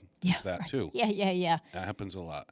So we got to get better at educating people about there should be a process about, and you can't delineate every single item, but you can certainly categorize that into certain things. So I think, and when we get to the recycling part, you'll see what I mean. But the original thought was, let's reduce our waste stream by recycling more. And a lot of education went out about that, and the do's and don'ts, and what you can and can't recycle, and that changes all the time too. It does, and it also varies from town to town, because I think it partly depends on what company you're using when you're shipping your recycling stuff out, right? Is that part of it? The recycling part of it is way more complicated than the trash part. Okay. From beginning to end. Okay. Trash is trash. Yep. It goes in there, and then it goes out, and then it goes into the landfill. It decomposes 200 years later. Right, exactly. Well, because most of it's in plastic bags. So, they don't, okay. So the recycling part is just very, very confusing, and it's from the time that you put your stuff out at the curb to go in the recycling truck until the time that it finally lands somewhere. There's so many different processes that go on. I mean, it's got to be sorted, but we'll get to all that stuff later. As far as the trash goes right now, there is a solid waste management fee in Westfield, that hasn't changed since they capped the landfill. So wow. Yeah, I know. Okay. And our per tonnage charge goes up every single year. One of the things that the mayor wanted to do when he first came in, we have a truck scale up there that has been out of commission for years because we just once we stopped doing all trash up there. Yeah. We didn't have as much of a need to weigh every truck as it went. Okay. Out. So, but now he wants to do that just to make sure that we're not getting overcharged at the destination facility. Right, because if we don't know how much, what the tonnage is, they can tell you whatever they tell you. Yeah. Oh, you got, 20 tons here. Well, I don't, they can tell you what they want to tell you. And Yeah. if you know anything about the waste hauling industry, they just might. They might. Okay. They just might. All right. Not our vendor. Our vendor's perfect. Yeah. But anyway, so yeah, right now it's just the same old. We talked about having a rail spur put in so we could have trash taken out by train. Train? And we had a whole plan drawn up. Here's the problem with trash and recycling, both. It's the expenditure that you have to make in order to do what you want. Yes. Doesn't always yield any sort of profit. Yeah. Or make any sense. It might make public sense, but that's not always the right thing to do. Yeah. You think, oh well, getting it out by train just gives you another option. You don't have to pay every time diesel fuel goes up. Right. More or just the regular hauling charge. Per tonnage charge, to have that option. Well, the amount of money, even though the rail is right there, right. You have to drive over it to get into the facility. Even with that, bringing it in and just the whole traffic pattern, it's a small facility. That's not going to work anytime soon because it just doesn't make financial sense right now. It might in the future, but still, you got to try and find other ways. And I think the biggest way to keep this all at bay with the hauling charges and whatever it costs the city, hundreds of thousands of dollars a year to get rid of trash, is to try and educate people more about what can and can't go in there and how to recycle more. That was the big push in the very beginning. We need to generate less trash. Let's make things recyclable, and then we'll do that. And that's a great commodity. Not so much anymore, but still, if it doesn't have to go in the trash. Yep. So now it's not even a matter of, environmentally doing the right thing by not putting it in the trash because it is a product that could be used, maybe. Yeah. So the pitch was, let's do that, and now it's really more, we always used to get money for recycling. We get paid. Now it's an economic thing. And then it went to 0 per ton, and now we actually pay to have the recycling taken out of there, which I never thought I'd see that. Yeah. But that's where we are now. So, but still important. It costs less to the city to recycle than it does for trash. So. Okay.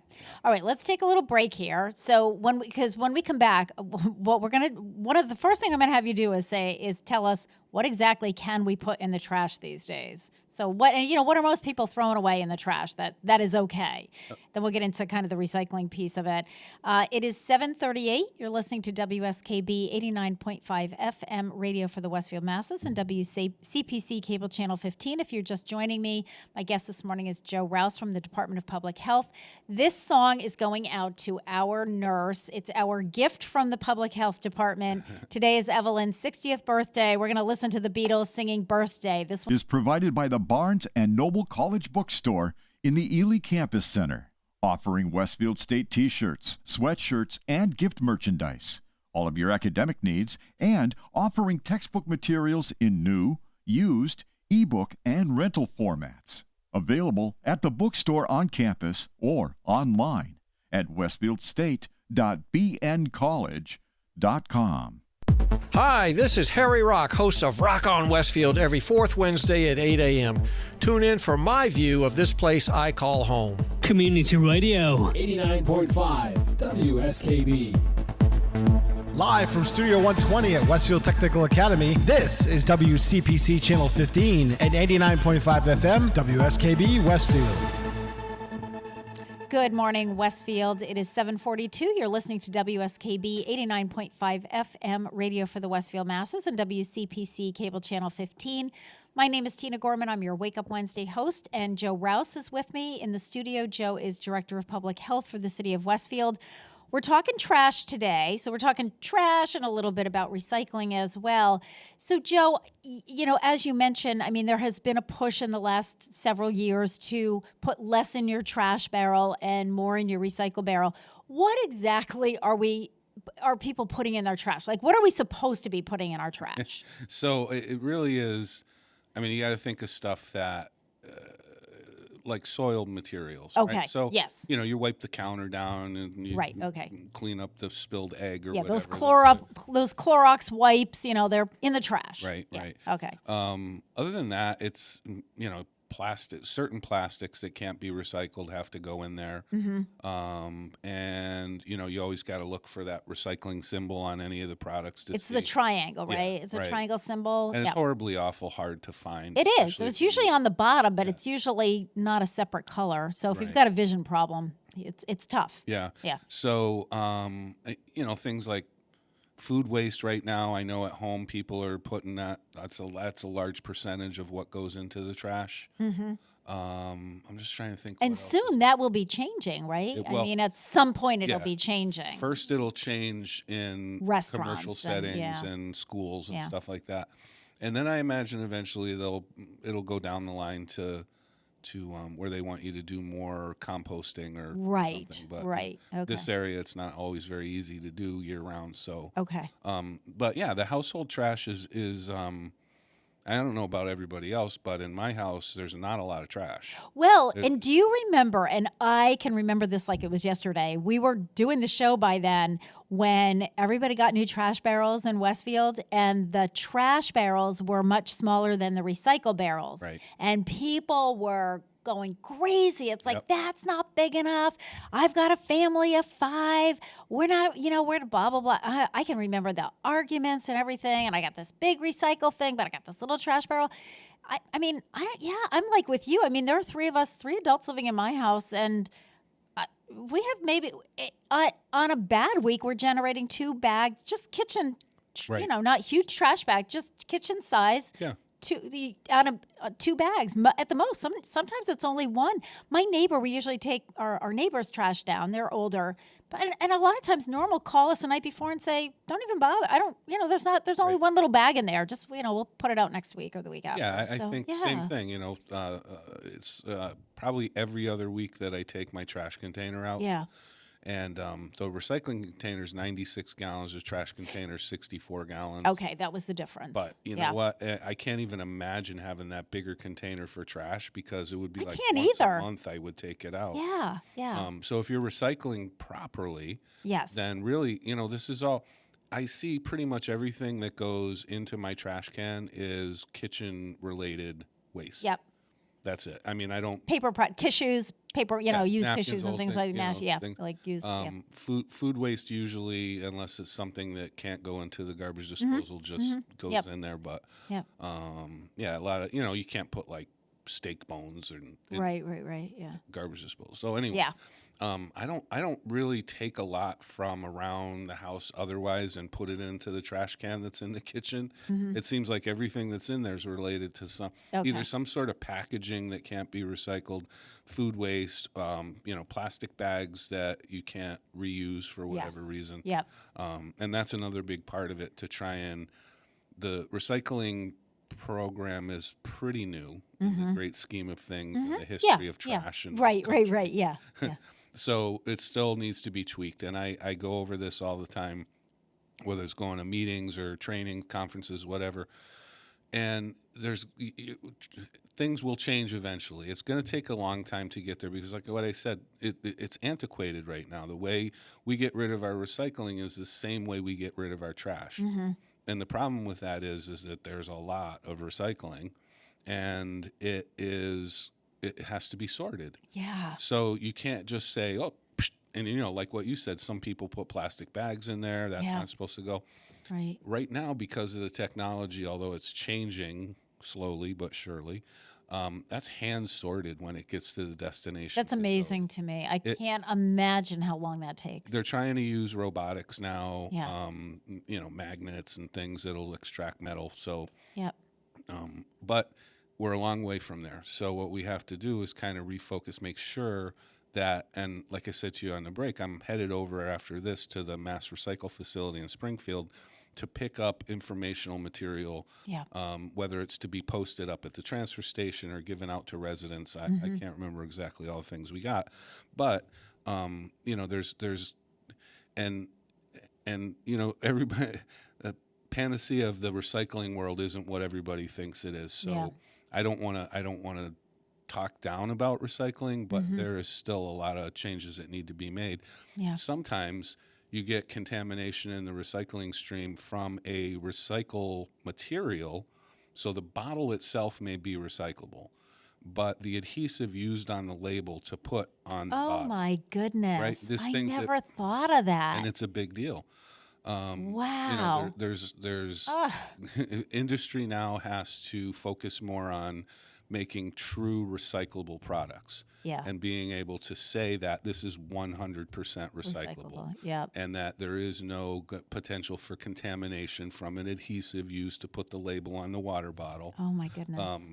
And it's not, everybody wants people to recycle, so it's really, really hard to say that the recycling system is kind of broken right now, but it really is.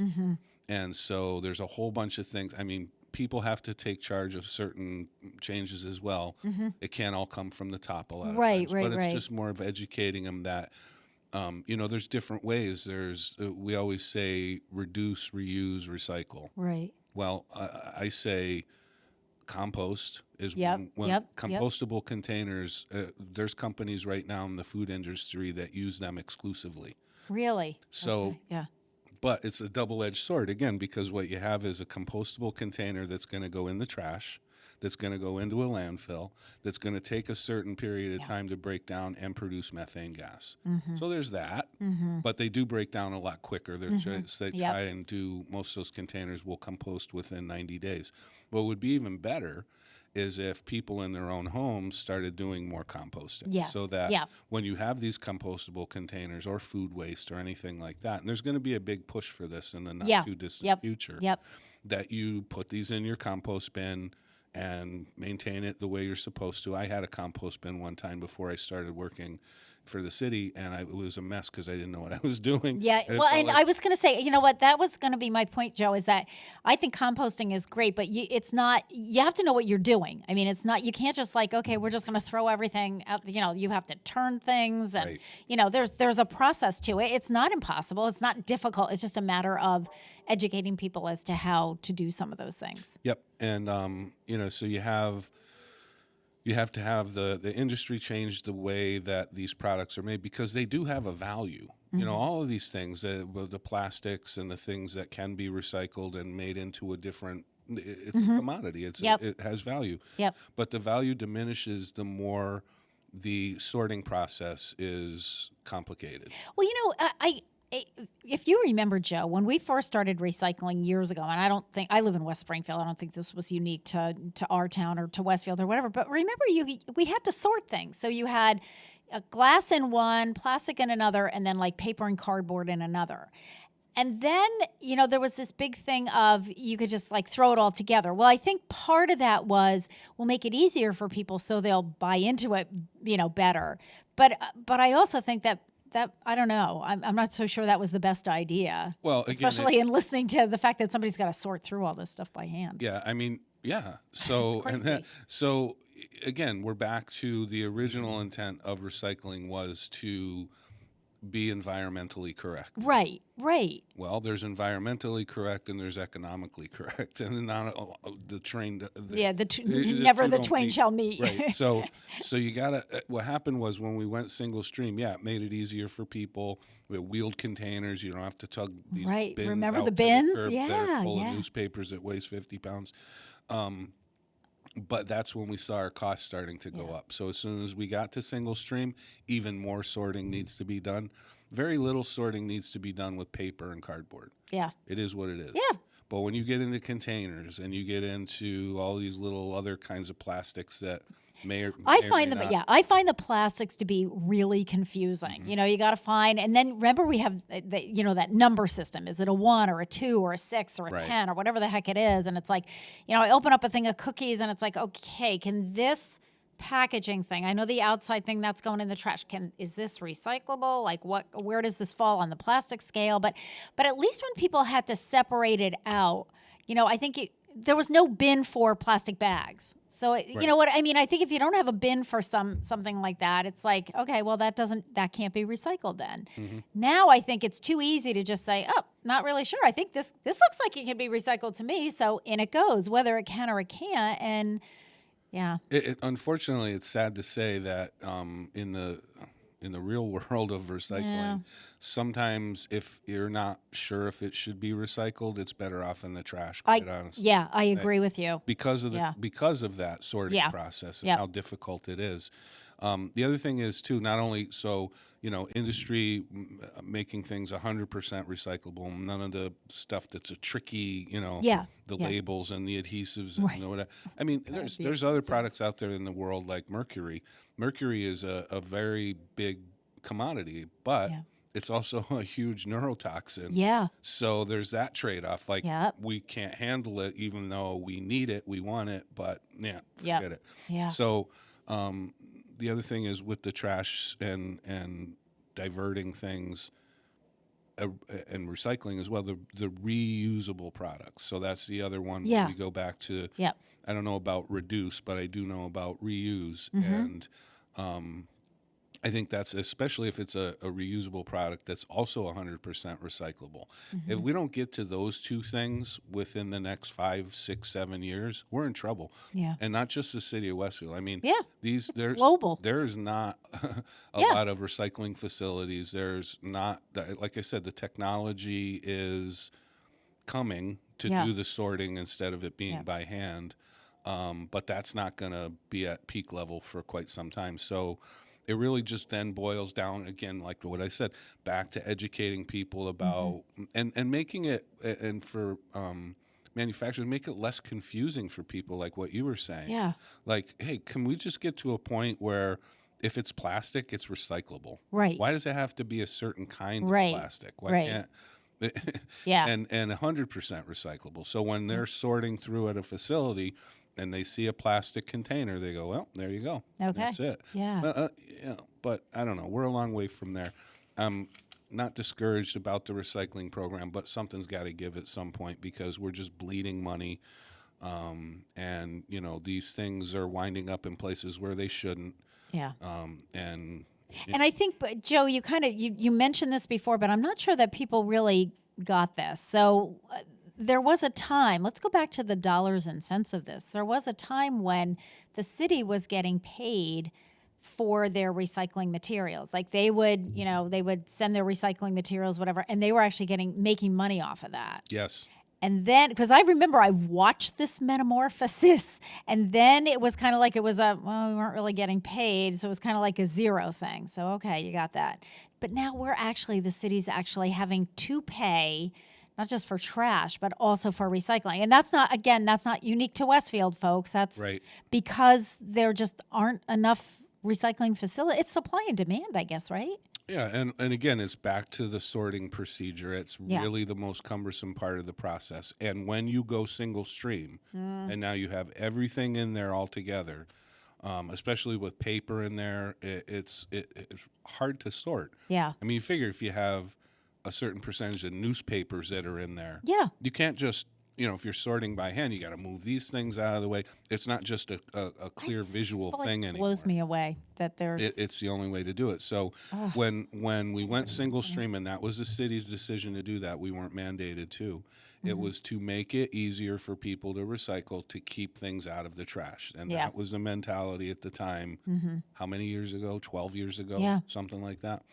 And ever since then, it's been great and convenient for people, but it's been enormously expensive for the city. And I never thought 10 years ago that I'd be sitting here saying we're paying for recycling. So let me ask you a question. Is it more expensive to pay for recycling than trash, or is it more expensive to pay for trash than recycling? More for trash by far. Okay. Recycling's probably a third as much as trash. Okay. But that continues to go up. Yeah. Yep. You know, the more that people recycle and get on board with it, you know, like younger generation are way more into the recycling thing than they're just more conscious of it. And so there's more stuff coming out.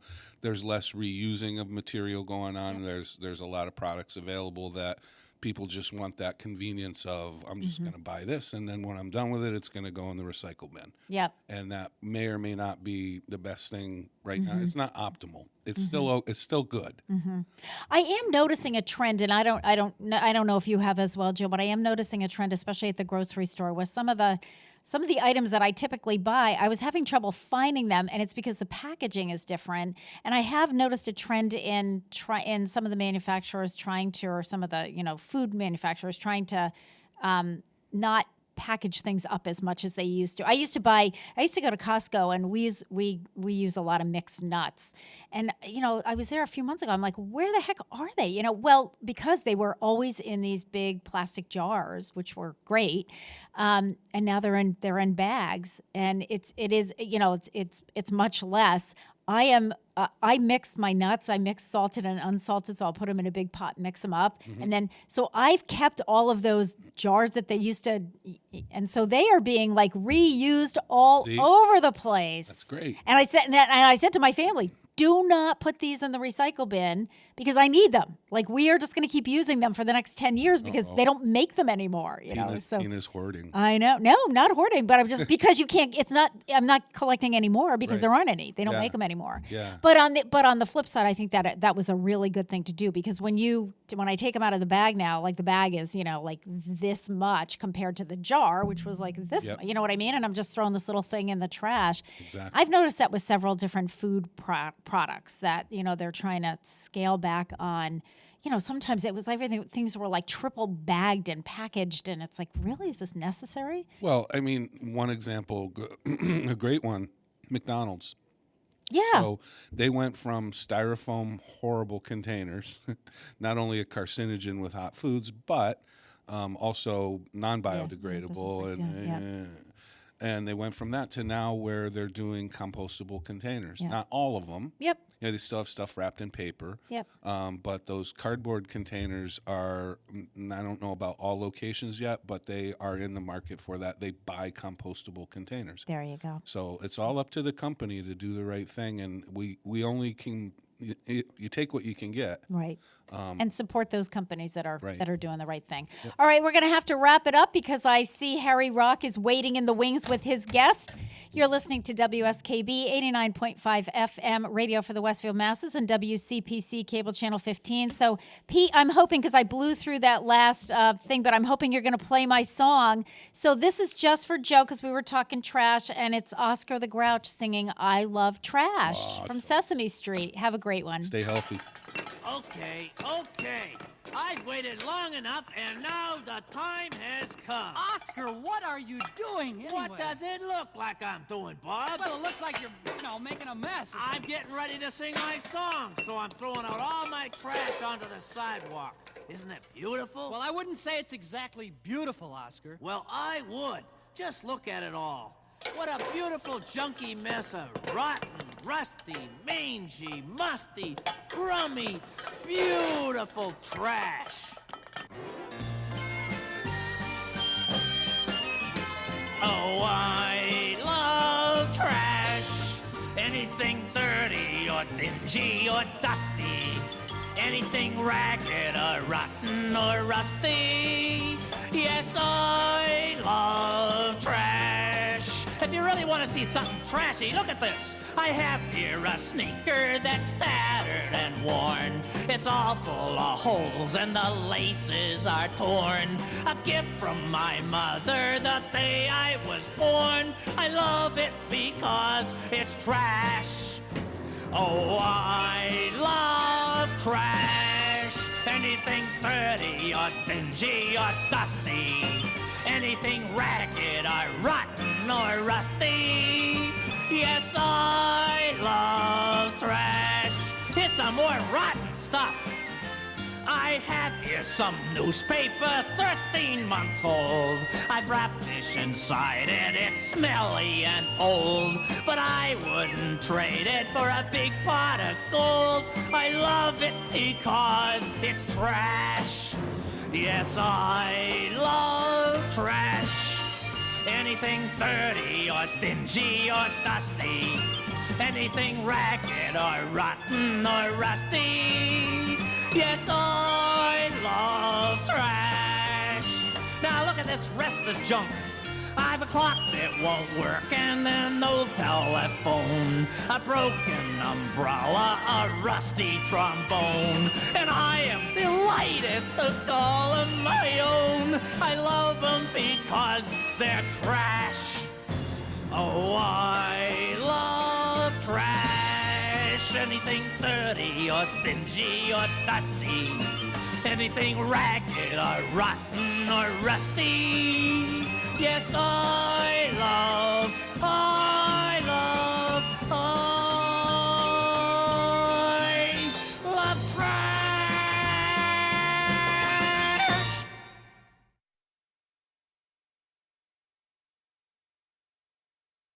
Underwriting for Community Radio.